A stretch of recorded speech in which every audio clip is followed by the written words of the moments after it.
Assalamualaikum warahmatullahi wabarakatuh. Pada kesempatan ini kita akan belajar tentang dinamika penduduk.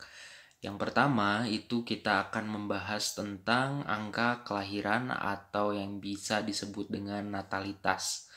Nah, ada beberapa faktor yang menentukan atau mempengaruhi angka kelahiran atau natalitas. Itu yang pertama adalah pernikahan dini. Jadi usia pernikahan itu masih muda, misalkan baru keluar SMA atau selesai kuliah itu sudah menikah dan sudah memiliki keturunan. Itu nanti semua akan mempengaruhi angka kelahiran.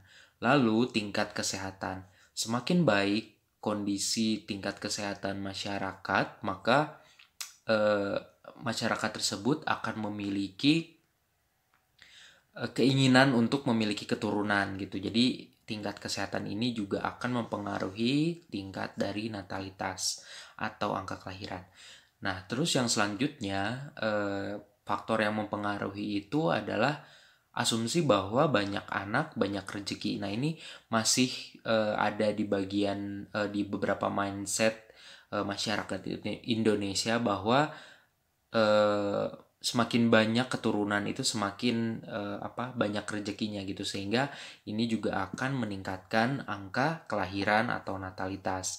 Nah, dan yang terakhir itu adalah salah satunya itu adalah kurangnya sosialisasi dari program keluarga berencana. Jadi program keluarga berencana ini adalah salah satu program yang digulirkan pemerintah untuk membatasi setiap keluarga untuk memiliki keturunan gitu, dengan bisa alat kontrasepsi suntik atau pil atau alat kontrasepsi lainnya yang nantinya akan menekan dari angka kelahiran tersebut gitu. Jadi ini adalah salah satu faktor-faktor yang mempengaruhi angka kelahiran gitu. Nah, selanjutnya dalam pembahasan natalitas atau angka kelahiran ini ada yang disebut dengan angka kelahiran kasar atau crude birth rate, atau singkatannya itu adalah CBR atau CBR. Nah, CBR ini punya rumus B per P dikali K. B itu adalah jumlah bayi yang lahir, P itu adalah jumlah penduduk di pertengahan tahun, K itu adalah konstanta yang biasanya itu adalah 1000.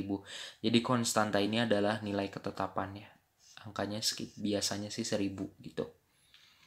Jadi B dibagi P, jadi jumlah bayi yang lahir dibagi jumlah penduduk yang ada di pertengahan tahun dikali konstanta itu akan menghasilkan angka kelahiran kasar di suatu wilayah. Contoh soal, diketahui pada tahun 2016 penduduk suatu wilayah itu sebanyak 10 juta jiwa dan bayi yang lahir sebanyak 25 ribu. Maaf, 25 ribu. Jadi berapa nilai CBR-nya? Kita hitung. Berarti CBR dibiasakan kalau untuk mengerjakan soal hitungan itu ditulis terlebih dahulu rumusnya. CBR sama dengan B per P dikali konstanta. B-nya itu adalah jumlah bayi yang lahir, yaitu 25.000 per 10 per P itu adalah jumlah penduduk pada tahun tersebut. Jadi per 10 juta dikali konstanta 1000. Maka di sini dicoret berarti 25 dibagi 10.000 itu bisa dikalikan dulu, berarti 3 coret 25 dibagi 10, jadi hasilnya itu adalah 2,5 jiwa. Nah, apa itu artinya 2,5 ini? Adalah angka kelahiran kasar di daerah ini pada tahun 2016 sebesar 2,5.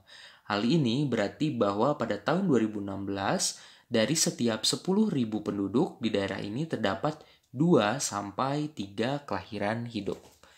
Gitu.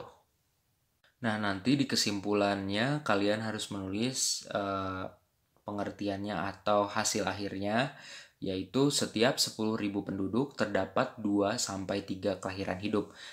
Kenapa 2 sampai 3 kelahiran hidup? Tadi kan hasilnya dari crude birth rate-nya atau CBR-nya itu adalah 2,5. Nah, ini kan hitungannya jiwa ya. Berarti ini tidak mungkin ada orang setengah gitu ya, 2. Jadi digenapkan, dibulatkan jadi 2 atau 3 jiwa per 1000 penduduk. Dari mana ini 1000 penduduknya? Itu dari nilai konstanta tadi. Yang pertama konstantanya itu adalah 1000. Jadi 1000 ini sebagai perbandingan dari jumlah penduduknya gitu. Jadi setiap penjawaban soal itu harus dilengkapi dengan penjelasan ini. Contoh soal latihan, tahun 2017 wilayah X memiliki jumlah penduduk 100.000 jiwa dengan angka kelahiran bayi yang hidup itu 200 jiwa. Lalu kalian hitung CBR-nya. Silahkan ditulis di buku catatan, lalu hitung, lalu upload ke Google Classroom dengan format upload foto sambil memegang catatan kalian seperti biasa. Jadi kalian bisa berfoto selfie lalu menguploadnya di Google Classroom. Terima kasih, sekian dulu untuk pembelajaran hari ini. Wassalamualaikum warahmatullahi wabarakatuh.